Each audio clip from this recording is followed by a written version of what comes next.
And that's it. It's all over. And it is Spain again.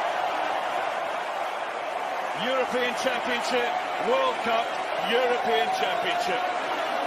It's a perfect treble that's never been done before, with a team playing perfect football like we've never seen before. Jamais, durant le football de notre enfance, nous n'avions vu une telle domination de la part d'une sélection nationale. Avec un joueur légendaire minimum à chaque ligne, la Roja a remporté 3 compétitions internationales de suite. Parmi ces compétitions, 2 championnats d'Europe des Nations, 2008 et 2012. Dans l'épisode du jour, les libéraux opposent les visages de l'Espagne durant ces 2 tournois. Les libéraux, le podcast qui revient sur le football de notre enfance. Et avec moi dans ce podcast, j'ai Gilles Christ. Salut à tous, buenas Tate. tardes. Buenas tardes. Salut Tate. Salut. Et le petit frère de l'équipe, Rudolf. Ayo, salut à tous. Pour son tout premier numéro avec ce salut légendaire qui est maintenant connu de tous, celui de les analyses musicales de Rudolf. Donc on avait envie que tu fasses partie de l'équipe, ne serait-ce que pour un épisode ou même plusieurs, si jamais t'es bon, donc attention à toi. Mais juste pour dire, pour te remercier aussi de toutes les fois où tu nous as accompagnés, parce qu'on te voit pas beaucoup, mais tu fais partie de ceux qui font que les libéraux, ça peut bien fonctionner. Donc merci d'être avec nous. Juste une petite question, c'est quoi le football de ton enfance à toi? Le triplé du Real? Surtout pas. Non, moi, le football de mon enfance, ça commence, on va dire, à partir de 2003-2004, notamment avec l'épopée de l'Olympique de Marseille en Coupe de l'UEFA, donc avec Drogba Didier, Kamel Meriem, Barthez, tout ça. C'est aussi le Werder de Joan Mikou, dont on ne parle pas assez. C'est aussi le Barça de Ronaldinho, Eto'o, le Arsenal de Thierry Henry, le Arsenal de Fabregas, bien sûr le Grand Milan, des 3 finales de LDC entre 2003 et 2007. Et bien évidemment, c'est cette équipe d'Espagne qui m'a accompagné jusqu'au début de mon adolescence. Alors pour le Werder de Joan Mikou, c'est mal connaître les libéraux. Je dis rien. Alors. Okay. Et si je peux me permettre, tu t'es trompé sur le Milan, t'aurais pu dire 5 finales consécutives potentielles. Regardez-le. Allez, va jouer l'Europa League, toi, et arrête d'énerver les gens. Alors, dans l'esprit des gens et notamment du nôtre, la sélection espagnole est cette belle équipe composée de joueurs majeurs du paysage européen, mais qui perd toujours. D'ailleurs, on a fait ce podcast-là sur l'Espagne qui perd. À l'approche de l'Euro 2008, on a toujours cette optique dans l'esprit, Rudolf. Non, t'es pas d'accord? Si, c'est clair. On l'a dans l'optique, surtout après l'échec en 2004. Aragonès arrive pour remettre un peu d'ordre dans la maison. Il y a cette Coupe du Monde 2006 qui arrive avec cette volonté justement de laver un peu l'affront. Mais bon, malheureusement, on va pas dire que c'est une réussite, mais pas non plus un échec, puisqu'ils sortent contre l'équipe de France de Zidane et de Vieira, et perdre contre cette équipe-là, c'est pas une hérésie en soi. Mais on va dire que on peut avoir confiance sur cette équipe par la suite, parce qu'il y a quand même une très belle équipe, et 2 ans plus tard, ils vont gagner en expérience et en maturité. Alors, il fallait décomplexer cette équipe, et là, je pense, a été le principal travail et la principale réussite de Luis Aragonés, Gilles Christ. Est-ce que tu es d'accord avec moi? En primer lugar, es un honor de hacer este podcast con ustedes sobre el mejor equipo de todos los tiempos. Voilà, je voulais le faire en espagnol. J'ai cru qu'on allait me lancer, mais voilà, donc je laisse l'honneur à Rudolf, notre nouveau. Mais surtout, voilà, par rapport à cette équipe de Luis Aragonés, c'est vrai que il y a une volonté, une idée qui on va dire, qui ressort de son mandat, c'est de décomplexer, justement, comme tu le disais, Reda, cette équipe. Par rapport aux démons du passé, par rapport aux tirs au but, par rapport aux quarts de finale, par rapport à aussi, voilà, donc tout ce qui a pu faire aussi l'excès d'orgueil de 2006. Et on va le voir que ça va arriver donc dès les éliminatoires. Déjà que voilà, il y a beaucoup de choses qui vont être exorcisées. Déjà le passé, on va tuer le père avec Raúl González Blanco qui va quitter la sélection après un match houleux en Irlande du Nord. Et voilà, donc tout au long de ces éliminatoires-là, Luis Aragonés va constituer un groupe qui va permettre à cette équipe de se dire, voilà, est-ce que c'est possible? Est-ce que cette année, ça peut être la bonne en parlant de 2008? Et voilà, donc là, ça va être vraiment tout le cheminement qu'il va y avoir donc pour arriver jusqu'en Suisse-Autriche. Tuer le père, c'est ne pas prendre Raúl. Aragonés a fait un choix extrêmement compliqué, mais c'est certainement ce choix qui est à l'origine du succès qui va venir par la suite. Hein, qu'est-ce que t'en penses? Complètement, surtout que on doit se souvenir de ce huitième de finale en 2006 contre la France où Raoul n'est pas bon lors de ce match et en plus en sous-marin il devait pas jouer, il a forcé. Est-il le seul, Tate? Est-il le seul? Ah, il y avait Salgado aussi. Donc lui et Salgado ont complètement foutu. Mais sur le terrain, était-il le seul à ne pas être bon? Franchement, entre Villa et Torres qui fait un bon match contre la France, en attaque c'est lui qui était pas bon, vraiment. Merci, Et Tati. Dieu sait que j'aime bien Raoul. Hein. Franchement, Gilles, tu me connais, on se connaît depuis bientôt plus de 15 ans maintenant. Tu sais très bien que moi, Raoul, j'ai beaucoup de respect pour lui et que je l'aime bien. Mais C'est vrai. contre la France, franchement, et surtout quand on a appris ce qu'il a fait en coulisses avec Salgado, qu'ils ont forcé à jouer, Salgado n'a pas réussi, mais lui a réussi. Quelque part, il posait problème avec la nouvelle génération montante qui a gagné l'Euro des moins de 21 en 2004. Il posait problème. Il y a eu ce match en Irlande du Nord. Il y a surtout eu ce match au Danemark, le 3-1. Cette naissance de cette équipe, qui est un petit peu le Roumanie-France de 95. Hein. C'est ce match contre le Danemark à Copenhague en 2007, où Arones se rend compte qu'il a une génération de joueurs vraiment doués, et c'est là qu'il va mettre l'accent sur la technique. Et il dit à ses joueurs, techniquement, on est l'une des 3 meilleures équipes au monde, et on va s'accentuer sur ça. D'ailleurs, c'est ce qu'on va apercevoir hein, tout au long des prochaines compétitions. On commence donc par l'Euro 2008, le premier tour notamment, avec un David Villa en feu. L'Espagne déroule sur ce premier tour, Rudolf. La Russie et la Suède avec l'équipe type, la Grèce avec l'équipe B. C'est quoi ta lecture de ce premier tour espagnol? C'est propre.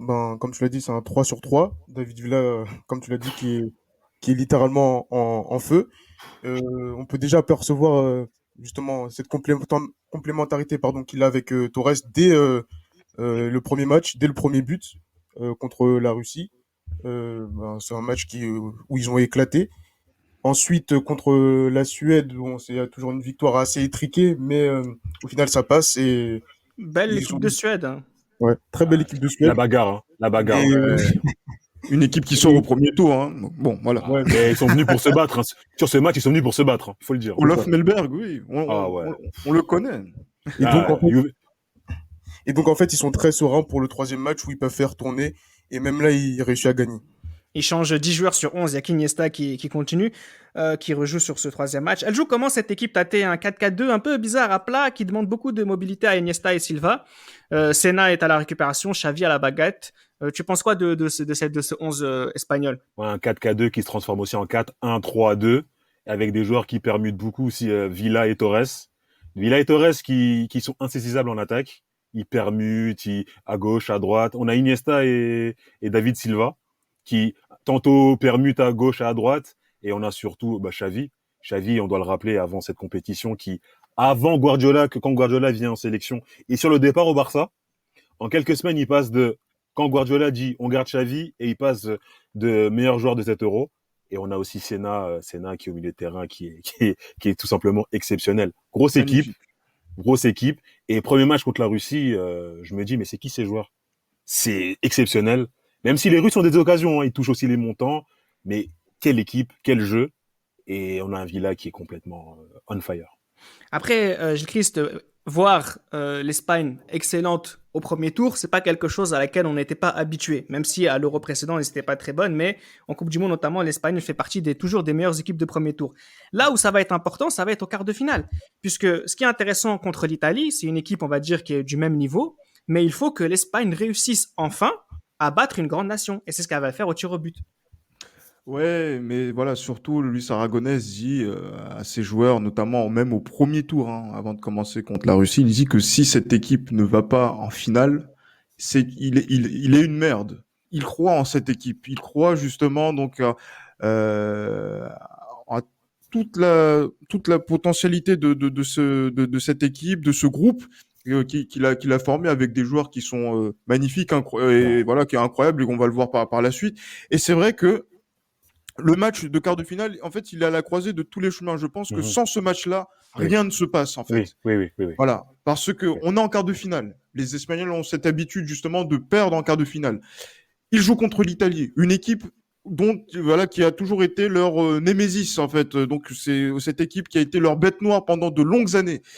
Donc, sur ce match-là, il y a cette idée de si on gagne, déjà on passe l'écart et en plus on bat notre bête noire. Donc c'est à ce moment-là en fait que peut-être beaucoup de choses vont se jouer. Le match est assez tendu, assez serré. En plus, on voit que par exemple, même dans les duels, c'est assez âpre. Marcos Senna aussi incroyable dans cette rencontre et vraiment très très beau match de sa part. Buffon est à 2 doigts de faire une boulette digne de Pagliuca en 94 dans la rencontre. Merci le poteau. Merci les poteaux toujours. Et il y a la séance de tir au but parce que à ce moment-là, et là Rudolf, on est ensemble quand on regarde ce match à la télé. Rudolf pense que Buffon est le meilleur gardien du monde devant Casillas. Comme tout le monde, mais tout le monde. Oui, mais Tout le monde sauf moi. Voilà, effectivement, je suis convaincu. Voilà, je suis convaincu que Iker Casillas va être et doit être meilleur que Gianluigi Buffon. Et ce jour-là aussi, c'est le moment pour Iker Casillas de faire sortir quelque chose, puisqu'il a été déjà bon dans des séances de tir au but avec l'équipe d'Espagne contre l'Irlande en 2002. Et voilà, il y a ce match contre les Italiens où voilà, il sort les arrêts. Et je sais que ça a été l'une des grandes blessures de notre cher Reda. Di Natale. D'ailleurs, non, mais autant l'arrêt de Casillas sur De Rossi est exceptionnel. Oui. Il est exceptionnel, honnêtement. Vraiment. Di Natale, je suis désolé. Rudolf aurait arrêté ce penalty. Mais c'est pas une insulte envers Rudolf. Hein. J'aurais arrêté. Même ma cousine l'aurait arrêté. Non, mais en fait, ce qui m'intéresse aussi sur ce match-là, pour continuer, c'est vrai que c'est un match qui est vraiment fatidique. C'est sur la manière d'aborder un match, une compétition de la part des Espagnols. On ne les avait pas vus faire ça auparavant, notamment nous, notre génération.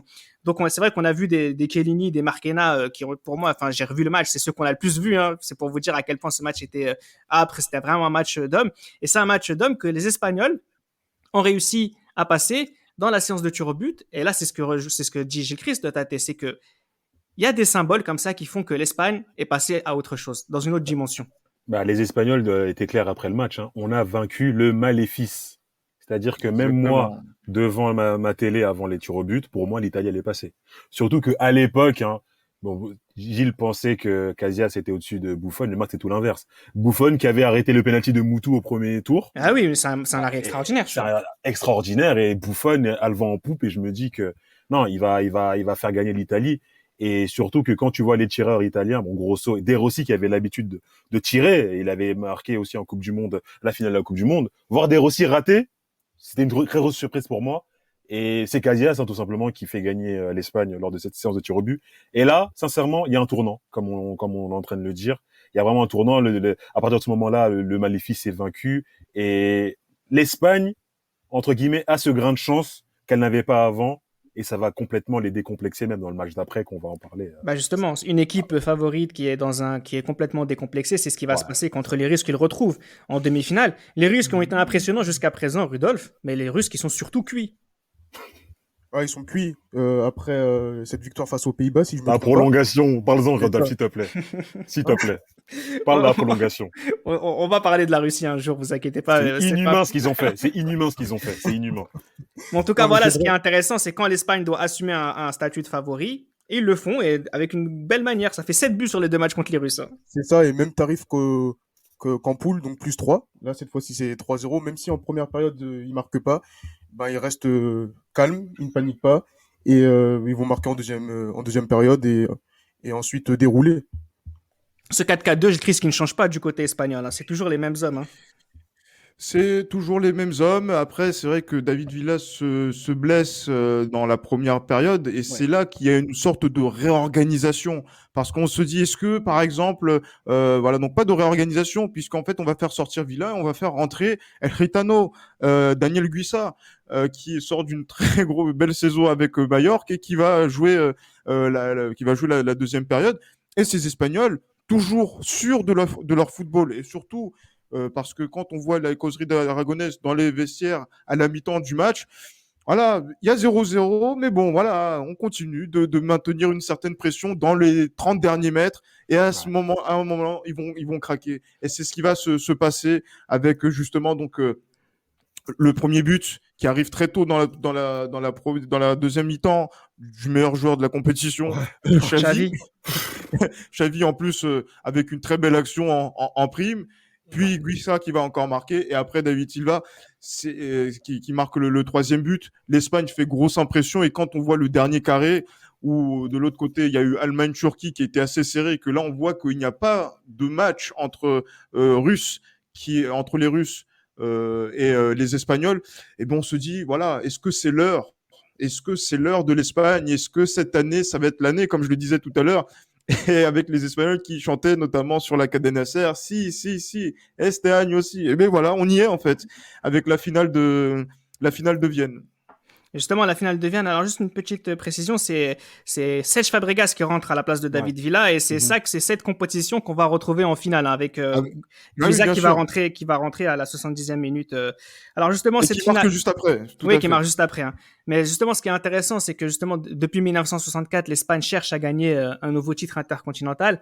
Elle a échoué en finale en 1984, depuis plus rien. En finale de l'Euro 2008, ils affrontent l'Allemagne de Michael Ballack. Qui est favori selon toi, Tate? Franchement, moi j'y croyais juste après l'Italie. Pour moi, ils allaient au bout. Pour moi, c'est l'Espagne. Surtout que les Allemands, c'était un peu poussif. Hein. Les Allemands contre la Turquie, c'était contre le Portugal, ils ont été bons, physiquement ils ont été là. Mais contre les Turcs, c'était vraiment poussif. Merci Philippe Lam. Et souvenez-vous, on a été coupé aussi pendant le match avec la panne de TF1. Je sais pas si vous vous souvenez de ce... Exactement. Où d'un coup on a vu Vieira et Anelka. D'un coup, je sais pas si vous vous souvenez. Justement, après retour antenne, il y a eu Bruno Scropetta qui est devenu après directeur sportif, notamment du Paris Saint-Germain, qui est intervenu à l'antenne pendant un temps parce que pendant une vingtaine de minutes, on n'avait pas vu on ne voyait pas la rencontre, et en fait, on a suivi les buts en différé. C'était assez bizarre. Mais voilà, donc les Allemands sont allés en finale. Et sincèrement, Reda, avant le match, pour moi, l'Espagne, ils m'ont tellement enthousiasmé pendant cette compétition, notamment contre la Russie, les 2 matchs contre la Russie, que je me dis non, les gars, ils vont gagner contre l'Allemagne. L'Allemagne qui m'impressionnait pas. Hein. Vraiment. Nouveauté justement côté espagnol, nouveauté entre guillemets, puisqu'on l'a aperçu au match précédent, c'est Torres qui est seul en pointe et Fabregas qui vient densifier le milieu de terrain aux côtés de Xavi et devant Marcos Senna. C'est ce qui va faire la différence contre Frings Hitzelsperger, Rudolf? Oui, notamment donc avec Fabregas, il aurait très bien pu faire le choix de faire jouer Dani Guissa, qui a été aussi bon lorsqu'on a fait appel à lui. Ouais. Mais bon, quand même, Fabregas, c'est du très très solide, un de mes joueurs préférés à l'époque d'ailleurs. Et... T'as bon goût, hein? Bah oui, merci. Et donc ouais, je pense que peu importe le système en soi, je pense que l'Espagne était au-dessus. Torres qui marque à la 33e minute. Ta lecture du match de la finale, Gilles Christ? Ouais, mais franchement, là, pour ce match-là, il y a eu quand même un petit peu, au début du match, un peu d'appréhension pour les Espagnols. Les Allemands ont essayé de mettre un petit peu de pression, mais après, les Espagnols sont revenus dans la rencontre assez rapidement, ont eu des occasions jusqu'au but. Philippe Lam est un assassin, j'ai l'occasion de le dire ce soir, donc je suis très content, parce que sur le but, il est responsable et coupable. Voilà.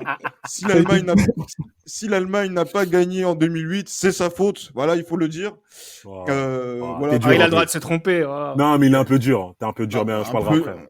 Mais pour quelqu'un qui doit être qui est censé être parmi les meilleurs latéraux droits de l'histoire du football, une erreur paraît-il. Moi, mais sur le côté gauche aussi, il le fait cette erreur. Ah, mais il paraît qu'il avait besoin de 48 heures pour pouvoir se changer d'un poste à un autre. Donc du coup, il a eu son temps. Et il a marqué contre les Turcs, mais là, contre les Espagnols, il a fait l'erreur. Mais après, Torres, qui était insaisissable sur cette saison 2007-2008. Non, c'est Torres qui est exceptionnel sur cette saison.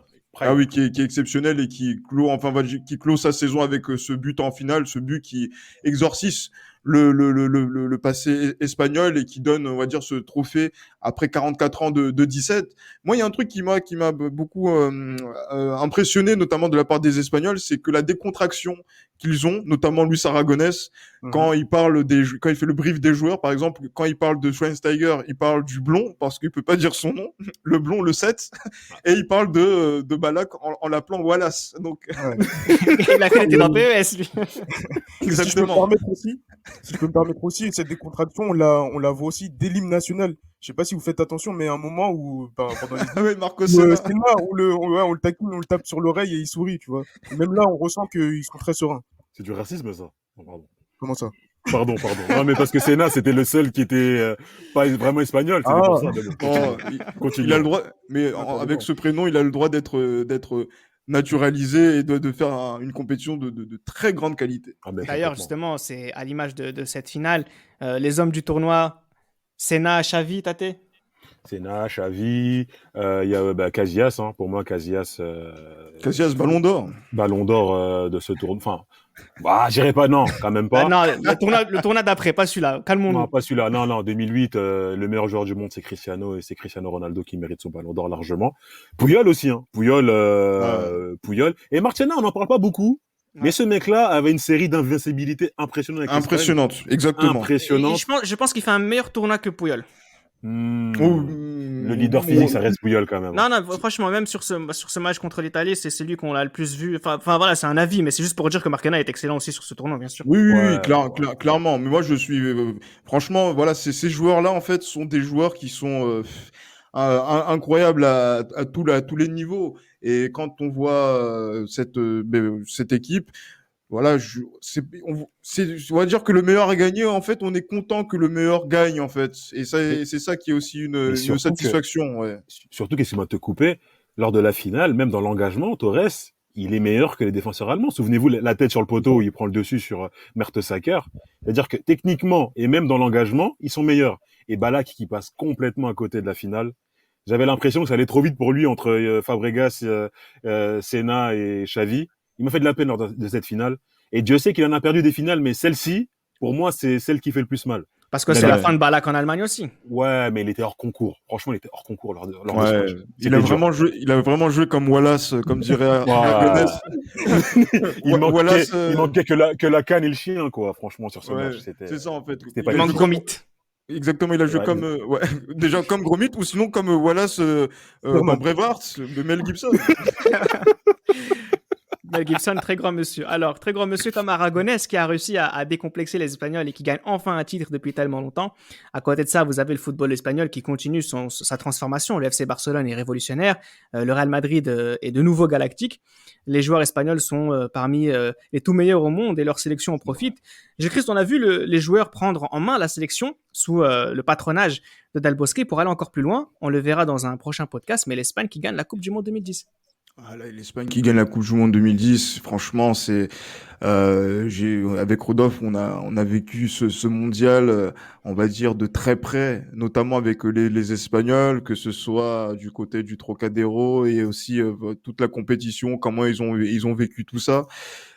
C'est vraiment un aboutissement et ouais, moi franchement, je suis vraiment très ému d'en parler parce que j'aime ces mecs en fait. Donc on aura le temps d'en parler pour 2012 et le fait qu'il remporte ce mondial-là en gardant des convictions très claires. Ils ont fait une phase éliminatoire qui a été incroyable pendant la Coupe du Monde.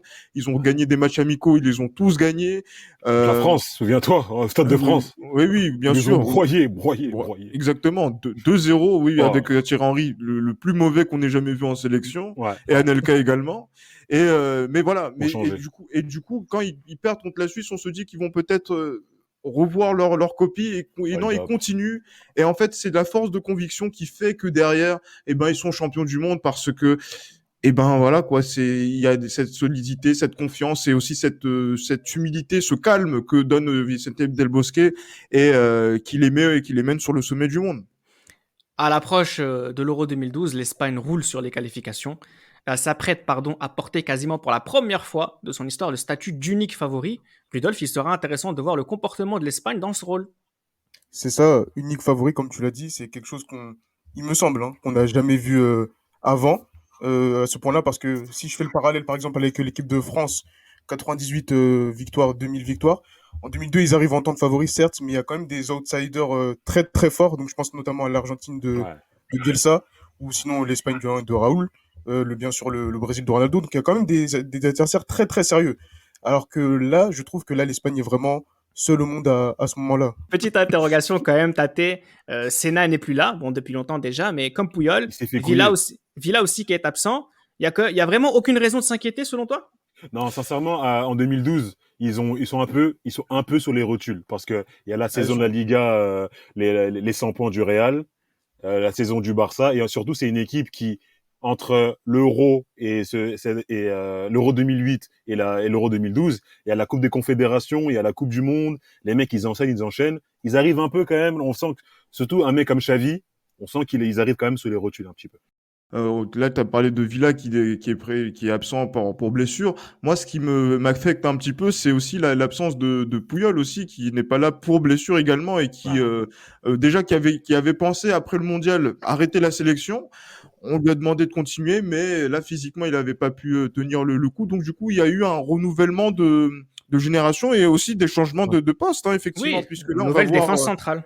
exactement, on va voir donc une nouvelle charnière, on va voir aussi une nouvelle configuration tactique également du fait justement donc des absences de Villa et voilà pour justement donc aussi en termes de milieu, il y a une telle densité de joueurs de qualité qui fait que cette équipe d'Espagne, elle peut pas jouer comme elle a joué en 2008 et en 2010 en fait.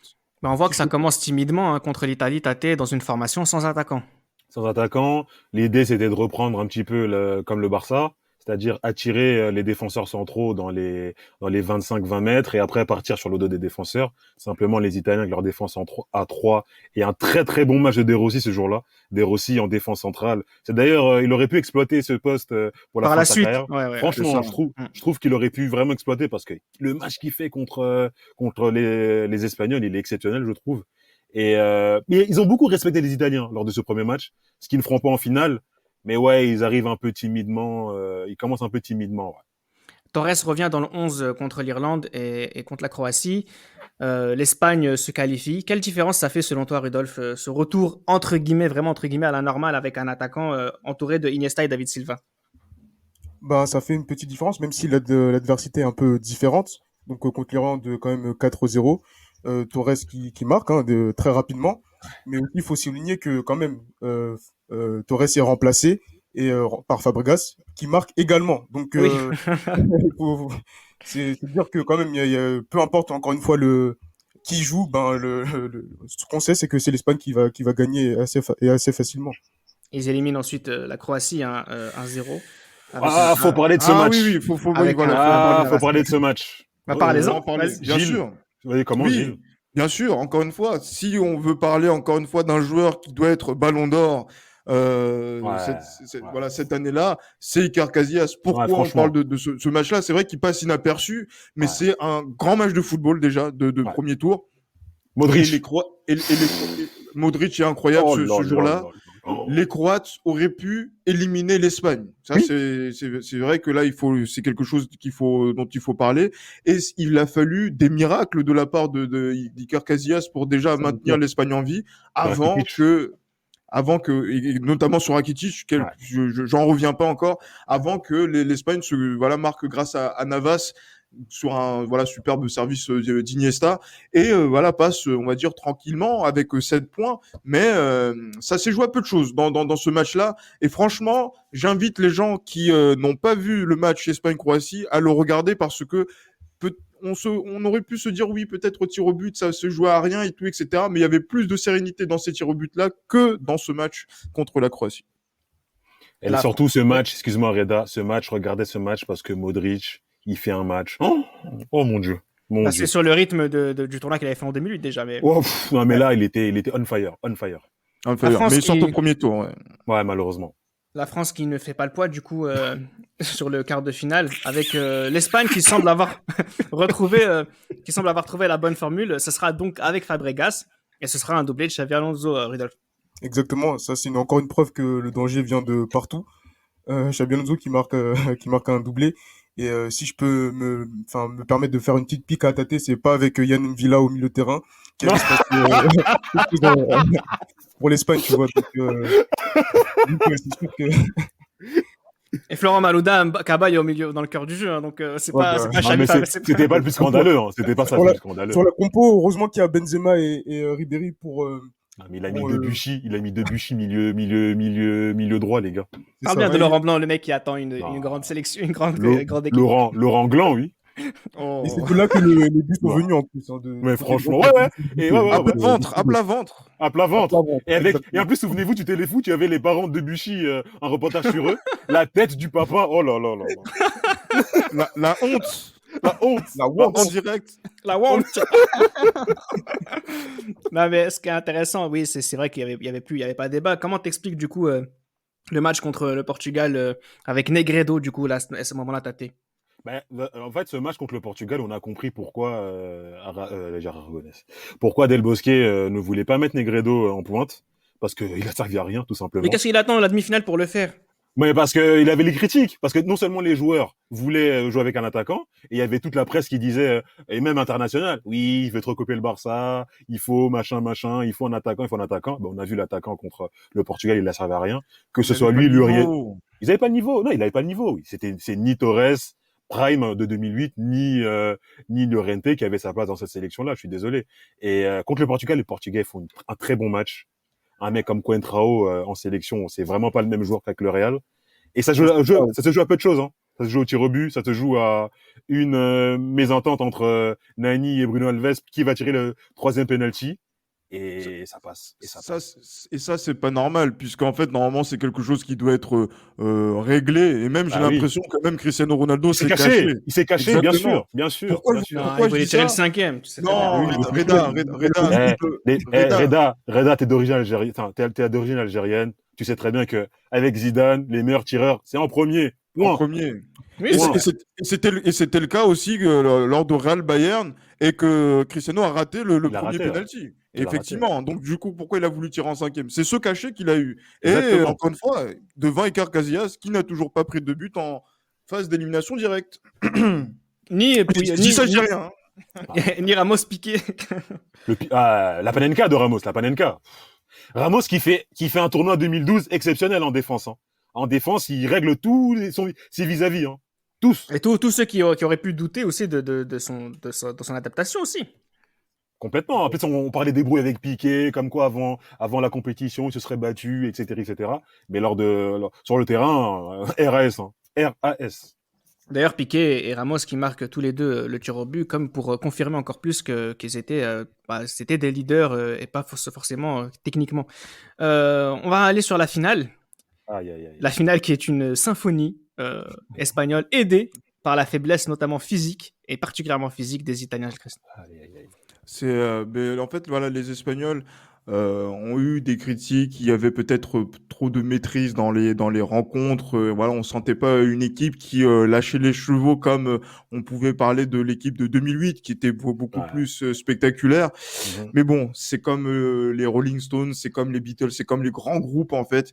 C'est au moment du grand soir en fait que on sort la meilleure prestation. Voilà, un joueur comme Xavi, par exemple, qui était un peu en dedans dans la compétition, critiqué, on se disait que voilà quoi, est-ce que Xavi, son temps est passé? Oui, Pirlo est meilleur que lui. Ouais, Et ben voilà. Et ben voilà. Pirlo qui fait un vrai grand tournoi pour le coup. Qui fait un vrai grand tournoi, mais qui fait une vraie grande finale. Voilà, c'est ce genre de choses là qui ressortent. Iniesta qui ressort également, voilà, meilleur joueur de la compétition et qui illumine, on va dire, le jeu espagnol. Mais voilà, comme tu le disais, c'est que physiquement les Italiens étaient cuits, KO. Et après, quand je vois, franchement, c'est cette défense Juventino. Face à ces Espagnols-là, j'ai de la peine puisque Juventina, oui. Juventina, pardon, excuse-moi, ça va augurer de ce qui va se passer pendant quelques années, notamment sur les finales européennes. Oh, le salaud. Contre les Espagnols encore. Contre les Espagnols, exactement. Et que ce soit 2016 par exemple. 2017 également, 2015, ouais. Je suis mort.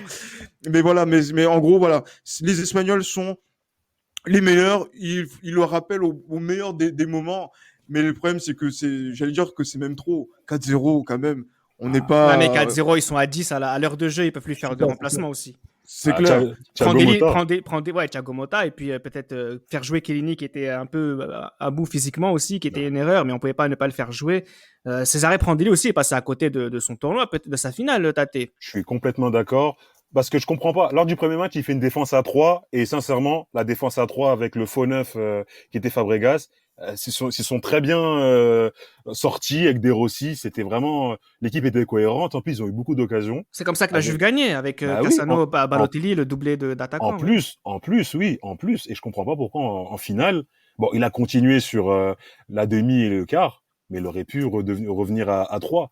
Mais en finale, il n'y a pas photo. En finale, Xavi dira que c'est le seul match où j'ai couru du tournoi.